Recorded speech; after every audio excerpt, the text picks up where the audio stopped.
Olá, gente. Professor Bueno passando aqui para falar com você hoje um pouquinho sobre a função do segundo grau.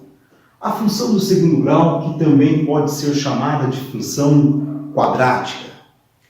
Quando a gente fala da função do segundo grau, a gente tem que tomar cuidado aqui, porque às vezes o aluno tem a falsa impressão de que basta saber que uma função do segundo grau ela tem aqui em sua forma desenvolvida y igual a x2 mais bx mais c.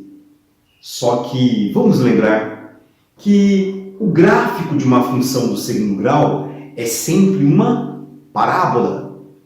E essa nossa parábola, quando você tem aqui um delta maior que zero, irá cortar o eixo x em dois lugares. Esses dois lugares são as chamadas raízes da minha função.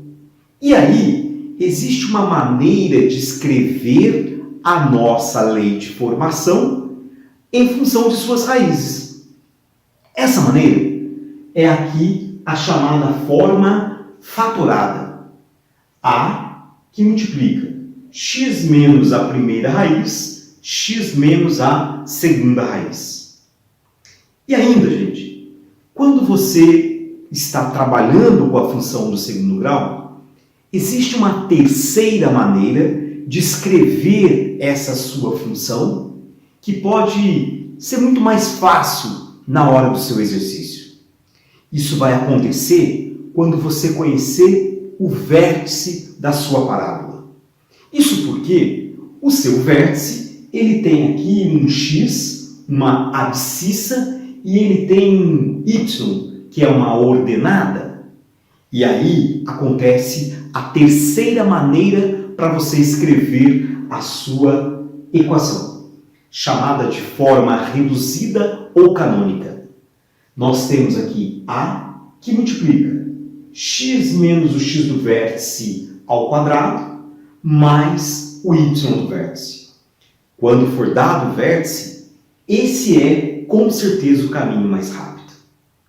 Então, gente, se você vai estudar uma função do segundo grau, acostume-se com a ideia de que cada uma das maneiras de você ter a sua lei de formação da função quadrática pode ser, naquele exercício, muito mais importante do que as outras formas.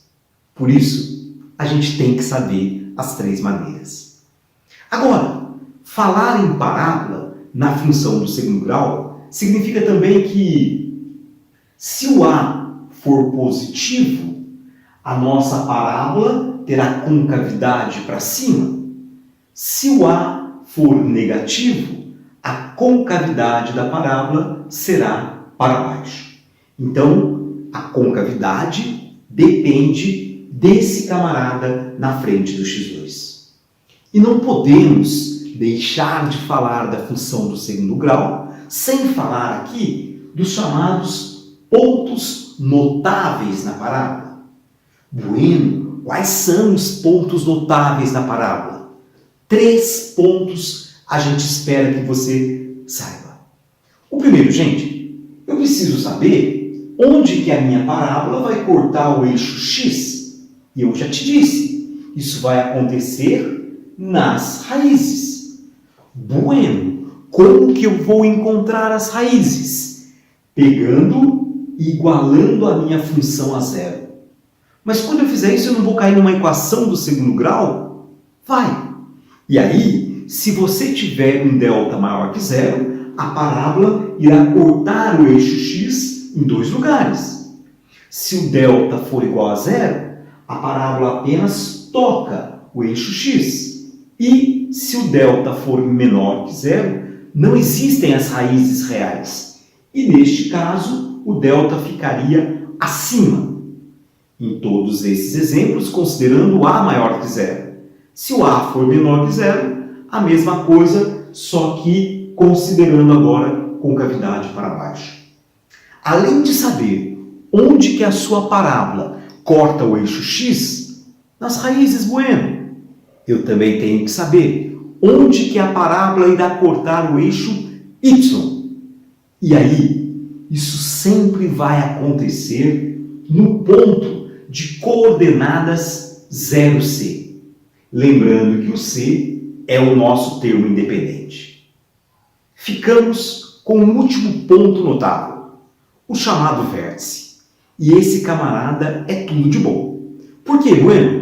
Porque, primeiro, para achar o vértice, nós temos que lembrar o seguinte: o vértice é um ponto. E se é um ponto, ele tem uma abscissa, que vai ser encontrada pela relação menos B sobre 2A.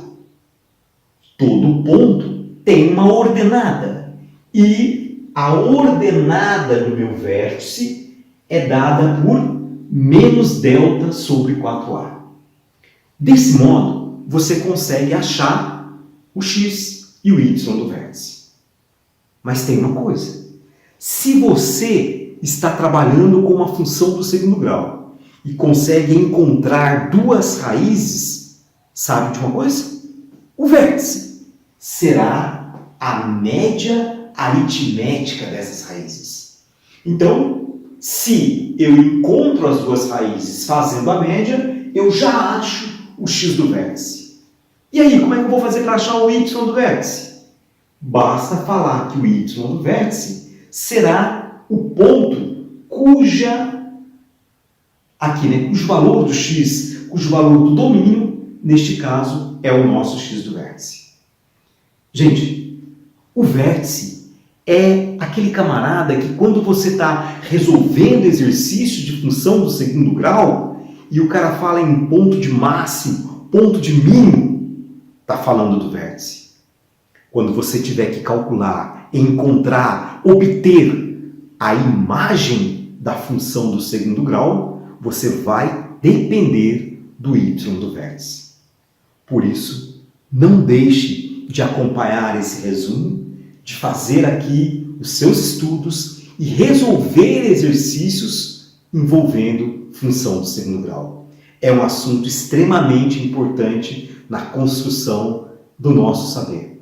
Foi um prazer estar com você mais uma vez, hoje falando sobre função do segundo grau. Até a próxima!